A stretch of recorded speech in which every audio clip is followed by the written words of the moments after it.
สบายดีพ่อแม่พี่น้องเบอร์สุขคนน้องวันนี้ก็มาพบกับน้องจันดาคือเก่ามื้อนี้ก็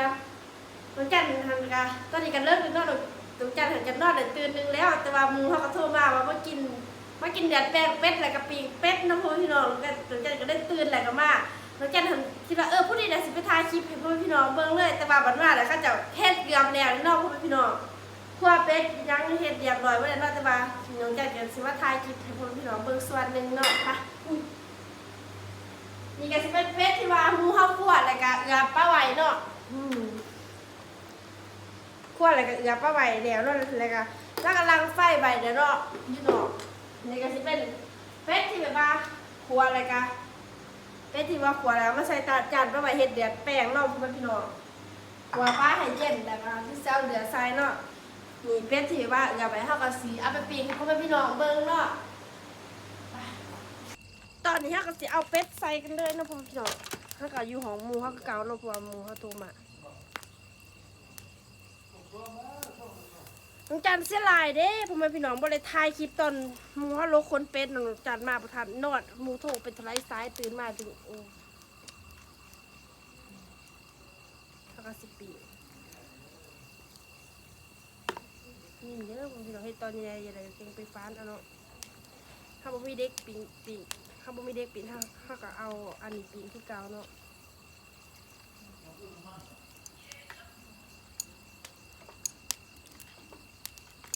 หลังจากที่เขาปีกเป็ดปลาไหวแล้วเขาก็สิไปเฮ็ดเดือดแป้งให้พ่อแม่พี่น้องเบิ่งกันเลยเนาะแต่เขาก็สิบ่ได้ปีกเบิดบาทเดียวเนาะเพราะว่าอันนี้บ่ทันเนาะตอนนี้เขาก็ตักใส่เนาะบ่แม่นเขาก็ขีบใส่เนาะนี่หัวเป็ดเด้อพ่อแม่พี่น้องตัวนี้นะหัวเป็ดกับตัวใหญ่ตื่นได้พอจัดมือนี่คือสิตัวใหญ่เนาะเพราะว่าหลายได้แห่ปีกบ่เบิด3กระแตเฮาเต็มก่อนตอนนี้ก็สิขึ้นไปเห็ดเลือดแป้งให้พ่อพี่น้องเบื้องนอกน้องจันบ่ฮู้ว่าคลิปนี้สิติดดีคิดซิกบ่หรือบ่เนาะเพราะว่าเอื้อยเฮาก็บ่เคยพาเห็ดเลือดแป้งลง YouTube จักเทื่อเนาะพ่อพี่น้องตอนนี้เฮาก็สิไปกันได้คาดว่าคลิปนี้ติดดีคิดซิกเฮาก็สิได้ลบคลิปเนาะพ่อพี่น้องเฮาก็เฮ็ดเสียงเมืองนอกตอนนี้เฮาก็ไปกันเลยป่ะตอนนี้หลังจากที่เฮาย่างมาหอดของเฮาสิขาหดเขาไว้ก่อนเนาะก็สิขาหดเขาก็ไว้ลงเขาตัวนี้ยังอ่อนอยู่มันเนี่ยมันเกิดมาเนาะบ้าเขาจะมาเห็ดเดือดแป้งของงูเขากับทุกแห้งกับดิเขาก็จะเอานำใส่เดือดเนาะน้องจันเทตอนนั้นทันกินเขาน้องจันเทตอนนั้นทันเดือดกับนำเนี่ยให้ซ้ำกันเด้อคุณพี่น้องตอนนี้เขาจะเอานำใส่เดือดกันเลยเนาะจันบอกว่าพ่อพี่น้องกินวัตถุบอลเนาะ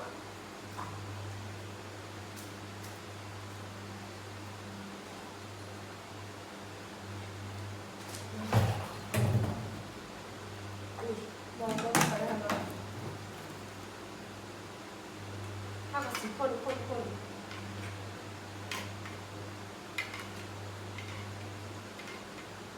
ถ้ามันสิคนก็ต้องเนาะคนให้น้ำกับเดือดเขากันเนาะแล้วเขาก็จะสิท้องเซเป็ดพวกเขากันเลยเดือดขุ่นแห้งอันนี้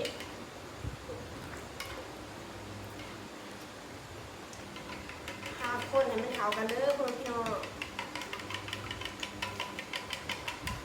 หลังจากที่เขาคนเดี๋ยวเขาก็สิท้องเซเป็ดเข้ากันเลยเนาะ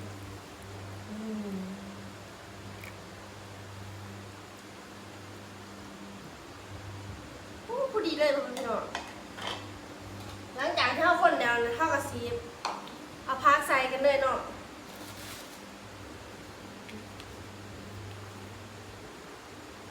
พักตัวนี้เขาป้าเวอันนั้นเราเขาจะพอแต่พักตัวนี้ใช้ข้างหนามันได้พี่น้องป้าเหตุการณ์เนาะนี่หนูจันสลายได้หนูจันมาว่าทันตอนข้าเจ้าเหตุตอนหัวทีเนาะ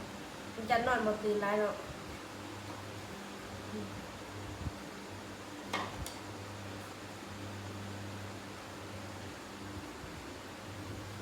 อาพาร์ตไซส์ซีเดลายในเรื่องนี้พี่น้องคือโหน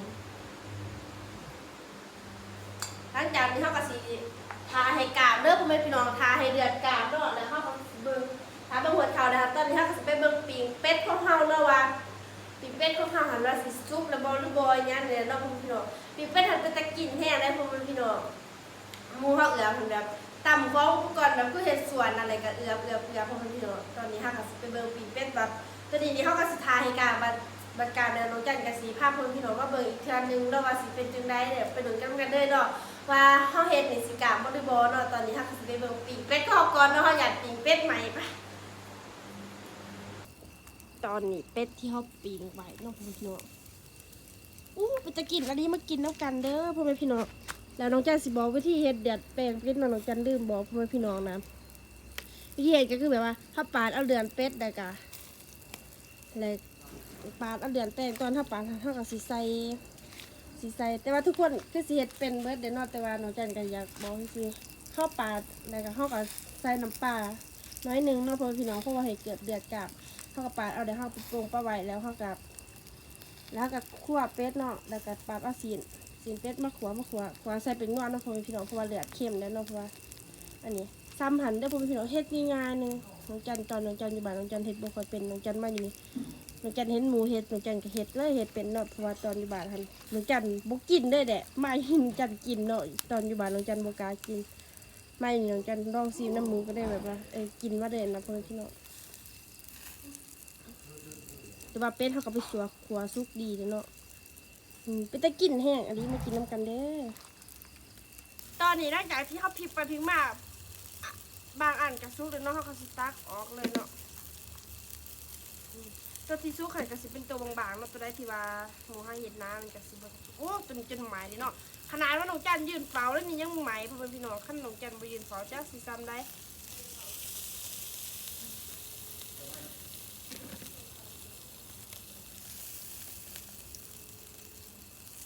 ได้ที่พ่อซุกเขากับปีกวันนี้เนาะทานเท่ากับเบิร์ดแน่เลยเนาะยับเข้ามาเลยเคลียร์ทานไหมตัวน้องจันเคลียร์ทานจักไปซ้ายเลยเนาะพ่อแม่พี่น้อง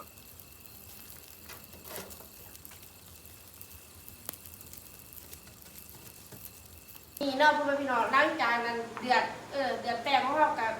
กาบเป็นที่เรียบพอเด้อให้พ่อแม่พี่น้องมากินกันตอนนี้ฮะก็สิเป็ดก็หักเปลี่ยนกระซุกเนาะ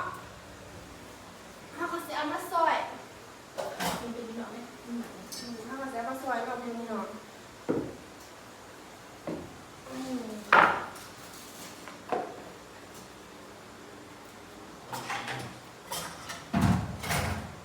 ฮะก็มาซอยสิถวยกันเลยเนาะ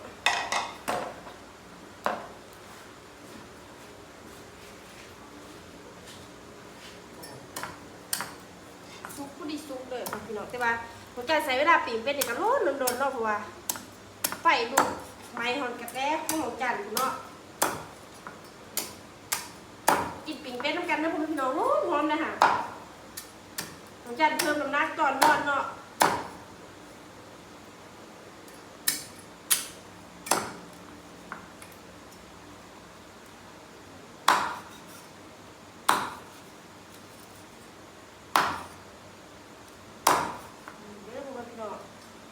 ซอยเป็นของหัวเขา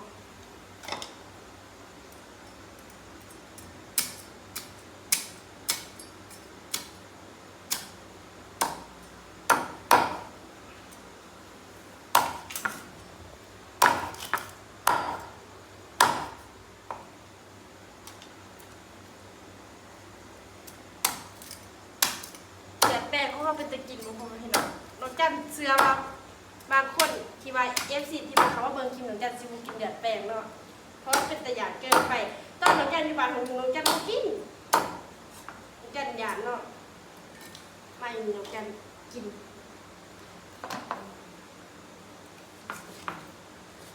เราหนูดิสทำน้ำเลยตอนนี้สีห้ากับซอยเดียวเลยเนาะพี่น้องโอ้ยเจียว